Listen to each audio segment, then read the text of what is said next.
Bueno, nos encontramos con el ex senador David Luna, precandidato a la presidencia de Colombia. Ha venido haciendo una fuerte oposición respecto al gobierno, al primer gobierno de izquierda en Colombia, que pues en este momento pues la está ejerciendo Gustavo Petro. Y bueno, senador, muchas gracias por concedernos esta entrevista. Y bueno, nos gustaría que nos explique un poco cómo ha sentido este tema de la oposición, el trabajo que ha venido realizando como senador y ahora que se lanza pues a la candidatura presidencial. Bueno, María Alejandra, muchas gracias por esta invitación. Yo creo que ser gobierno o ser oposición tiene mucho que ver con el sentido común. Tú durante un proceso electoral acompañas a un candidato a que llegue a la presidencia de la República. Tú estás con el interés de llegar al Congreso, bien sea en el caso colombiano al Senado o a la Cámara. Si tu candidato gana, pues lo lógico es que tú acompañes a gobernar a ese candidato porque hiciste todo lo posible porque llegara a esa posición. Pero si tu candidato pierde, pues lo lógico es que le hagas control, no que termines aliado de un minuto a otro. Sin embargo, la historia política en Colombia tiene sustentos a esta teoría, pero también herramientas que la permiten contradecir. Sustentos, la de la época del presidente Virgilio Barco, que con claridad comenzando su gobierno dijo: yo quiero un sistema gobierno-oposición. Los que votaron conmigo para llegar a la presidencia, por favor, hagan gobierno.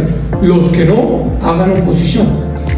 Y después de ese momento, todos los demás gobiernos, que han sido gobiernos, desde mi punto de vista, políticamente y legítimamente, lo que han buscado es tener al Congreso a su disposición.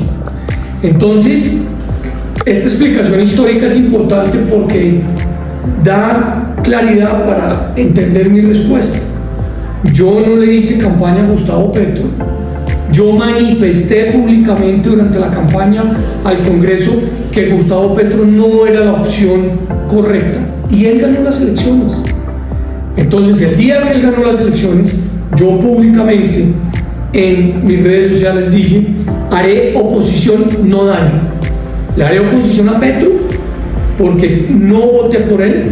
Creo que no será un buen presidente, como en efecto está sucediendo, y no haré daño porque si llega a presentar algún proyecto o alguna iniciativa que le haga bien al país, la acompañaré.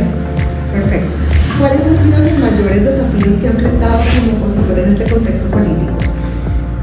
Que se ponga en práctica, que se garantice, que se cumpla el estatuto de la oposición.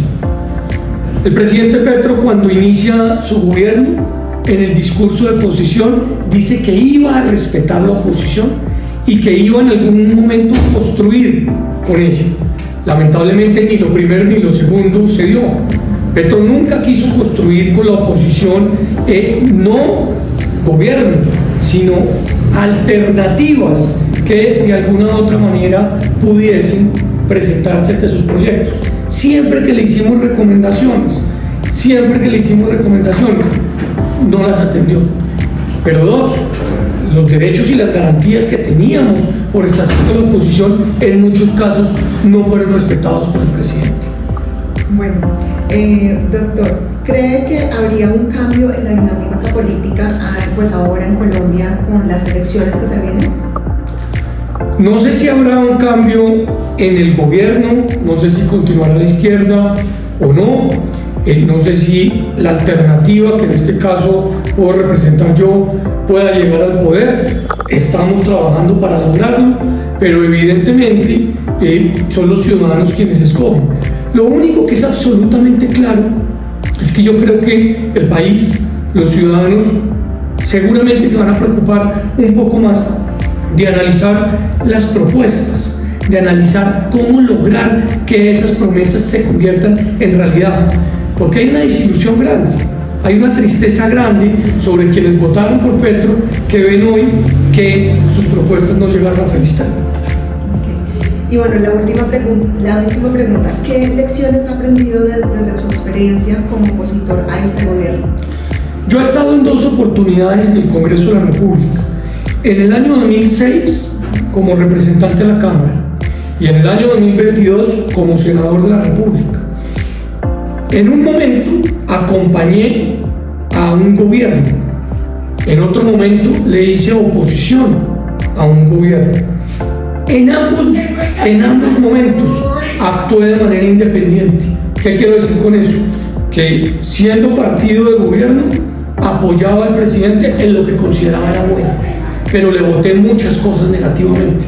Acá hice lo propio. Entonces, ¿qué es lo que yo creo que es importante? Más que la ideología, más que el gobierno o más que la oposición, lo que debe primar es la sensatez, el sentido común, la posibilidad de algo tan valioso como es poder decir sí o poder decir no con sustento en argumentos y en evidencia.